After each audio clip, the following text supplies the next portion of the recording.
And I've come to a very simple conclusion, that successful people are those who do things differently from unsuccessful people. I've also come to another conclusion, is that you or anybody can be far more successful at life or at anything that you want if you will simply learn how and practice it over and over again until it becomes a habit. Now, no matter what field you're in, no matter what field of endeavor, no matter what work, no matter what activity, there is one thing that all successful people have in common, is that they are good time managers. And the reason they are good time managers is because they recognize that time management is life management. It is personal management. I have never seen an example in the hundreds, thousands of biographies and autobiographies I've studied of successful men and women where the individual has not been well organized and efficient and valued and used their times well. Successful people, winners, use their time well. Losers do not. Because the key to time management is self-discipline. Probably the best way to put it is this, is time management is self-discipline in action, and self-discipline is the key to success. The first idea, the most important of all, the core of time management, the axle around which the wheel of life turns, is goals. What are your goals? What is it that you want to be or to have or to do? What is it that you want to accomplish in the next 1, 2, 3, 4, 5 years? The top 3% in every field have goals. The balance of the population have either very vague goals or no goals at all. So the question you have to ask yourself is, who am I? Where am I going? What do I want to accomplish?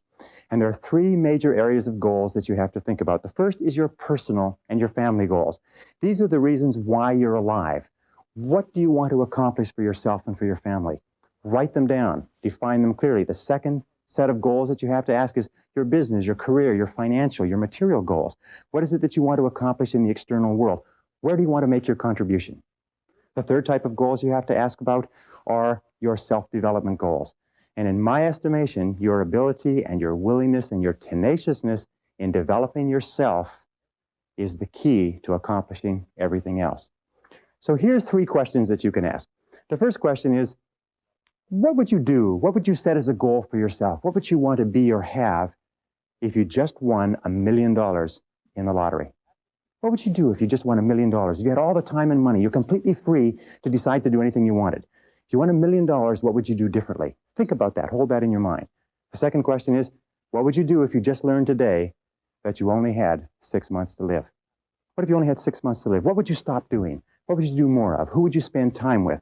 Now, the answer to that question is very interesting because what it tells you is what you really value. What is really important to you? And what we have found is that self-esteem, satisfaction, happiness in life comes from getting your goals and your activities congruent with your values, with your priorities, with what you consider to be really important. Now, here's the third question.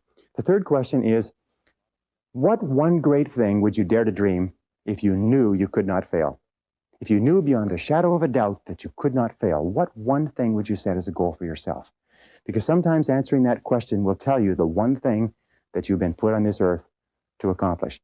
One final point with regard to goals is that goals must be in writing. You must write them down, you must rewrite them, you must define them, you must redefine them.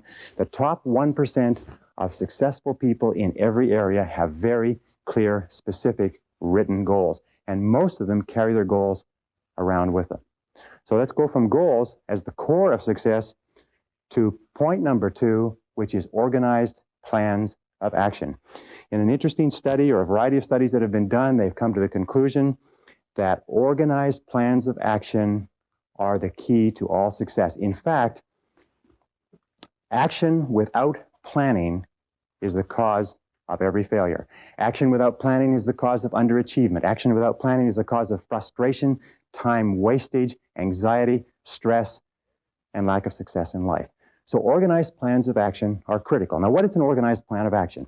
An organized plan of action is where you take your goal, you take your objective, and you write out every single step that you're going to have to follow in order to accomplish that objective. You write it out and you list all those plans of action, all of those different activities, and you organize them together into a plan that you can then implement on a day-to-day basis. You decide which has to be done first and which has to be done last, which is more important, which is less important.